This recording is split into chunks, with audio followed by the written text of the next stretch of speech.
हमें पूरे 3 साल हो गए। 5 अगस्त जब इन्होंने एब्रोगेशन की थी, तो 5 अगस्त आज हमें पूरे 3 साल हो रहे हैं। और ये गवर्नमेंट ऑफ इंडिया का, भारत सरकार का ये वादा था जम्मू कश्मीर की आवाम के साथ कि यहाँ पे 50,000 नौकरियाँ होंगी, यहाँ पे डेवलपमेंट होगी, यहाँ पे बाकी जो है वसीले जो हैं लोगों के लिए खड़े किए जाएंगे, यहाँ इंडस्ट्रियलाइजेशन होगी, यहाँ बाहर के लोग आएंगे, वो कारोबार करेंगे। मैं सबसे पहले इसी मुद्दे पे आना चाहूँगा कि एब्रोगेशन के बाद फ़ायदा किसको हुआ है, जम्मू को या कश्मीर को? मेरे हिसाब से तो मैं ये कहना चाहता हूँ कि जम्मू को तो कोई फ़ायदा नहीं हुआ, इवन कश्मीर को कोई फ़ायदा नहीं हुआ, लेकिन जम्मू जो है ये ओवर बर्डनड हो गया। यहाँ लोग बाहर से आके यहाँ आ गए, जो किसी तिजारत के लिए नहीं यहाँ आए, लेकिन यहाँ आके जो है वो बैठ गए, और उनकी वजह से जम्मू पे और ज़्यादा बर्डन जो है वो हो गया। जम्मू के युवा जो हैं, जिनको नौकरियों का वादा किया गया था, कोई नौकरी नहीं, कोई कुछ नहीं, उल्टी जो इन्होंने पीछे जो एडवर्टाइजमेंट नोटिसेस निकाले थे, जिनमें भर्ती होने के चांसेस थे, हमारे जो युवा लोग थे उनके लिए जो चांसेस थे, वो भी चांसेस जो हैं वो ख़त्म हो गए।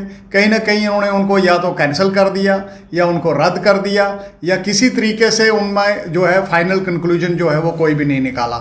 तो नौकरियों का तो सवाल ही जो है वो तो टोटल फेलियर है उस काउंट पे। हम दूसरी साइड जाएं कि यहाँ पे जो है एब्रोगेशन के बाद एब्रोगेशन के बाद जब यहाँ इंडस्ट्रियलाइजेशन की बात की जाती थी, तो इंडस्ट्रियलाइजेशन में भी जो है वो कोई ज़्यादा फ़ायदा नहीं हुआ है। क्यों? क्योंकि इंडस्ट्रियलाइजेशन जो थी वो, अगर हमारे युवा जो हैं वो इसमें एडजस्ट होते तो फिर भी हम समझ सकते थे कि जम्मू कश्मीर को इससे फ़ायदा हुआ है, लेकिन वो भी इन्होंने नहीं किया, उनकी एडजस्टमेंट का भी कुछ नहीं सोचा। और मुझे ये लगता है कि ये इंडस्ट्रियलाइजेशन जो है ये एक ऐसा झूठा नारा है। क्यों? क्योंकि यहाँ पे कोई भी बाहर का आके इंडस्ट्री लगाने की कोई ज़रूरत नहीं समझेगा। रॉ मटेरियल उसको बाहर से लाना पड़ेगा, फिर यहाँ से वो बाहर ट्रांसपोर्ट करेगा। तो मुझे नहीं लगता है, हाँ, अगर हमारे युवा जो है यहाँ, उनको हम एनकरेज करते और गवर्नमेंट उनको एनकरेज करती कि उनको जो है यहाँ पे कोई फ़ायदा देने की कोशिश करेंगी, ताकि अनएम्प्लॉयमेंट जो है वो थोड़ी दूर हो जाए, और उनको अगर इंटरेस्ट फ्री लोन जो है वो अगर दिए जाते, इसलिए क्योंकि अगर वो वहाँ पे एडजस्ट हो जाते तो अपनी जो है रोज़मर्रा की ज़िंदगी जो है अच्छे से गुजार सकते थे, फिर भी हम समझ सकते थे। लेकिन इस पर भी वो फेल हो गए। और इसके अलावा अगर आप डेवलपमेंट की बात लगाएं, तो डेवलपमेंट भी जो है वो कुछ नहीं हुई है। डेवलपमेंट के फ्रंट पर भी टोटल फेलियर है। यहाँ पे पीछे जैसे सड़कों में बारिश हुई और सड़कों पे पानी जो था वो 3-3, 4-4 फुट जो है पानी जो है ऊपर चढ़ रहा था। कहने के लिए तो स्मार्ट सिटी बना रहे हैं, लेकिन स्मार्ट सिटी के लिए कोई इंफ्रास्ट्रक्चर इनके पास नहीं है और ना कोई कुछ है। सिर्फ इन्होंने खाली बोर्ड लगाए हैं, और बोर्ड लगाने से जो है वो स्मार्ट सिटी नहीं बनती है।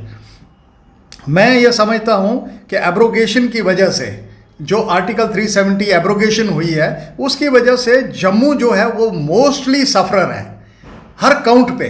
उसमें चाहे नौकरियों की बात लगाएं या रश की बात लगाएं जो बाहर से लोग आके यहाँ कर रहे हैं, और उसके अलावा जो है बहुत सारे फ्रंट्स ऐसे हैं जिन पर जम्मू को ज़्यादा नुकसान हुआ है as compare to any other place.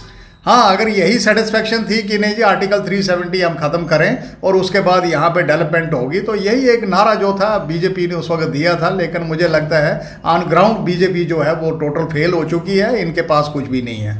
और दूसरी बात मैं ये आपके सामने ज़रूर रखना चाहूँगा कि देखिए, इन्होंने ये बात की थी कि यहाँ पे जो है हम नए वसीले बनाएंगे। नए वसीलों का मतलब हो गया कि नई नई जो है कारोबार खोले जाएंगे।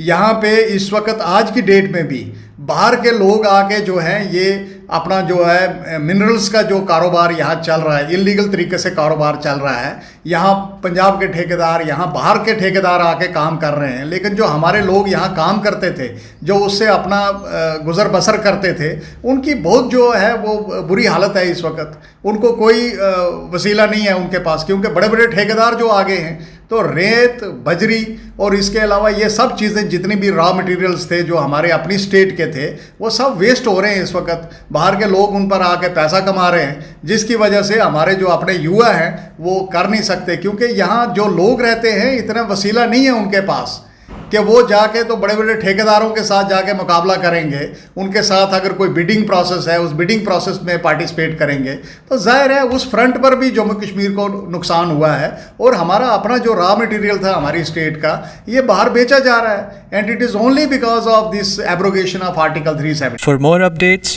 do subscribe our YouTube channel and don't forget to hit the bell notification icon. And if you are watching this video on Facebook, do follow our Facebook page.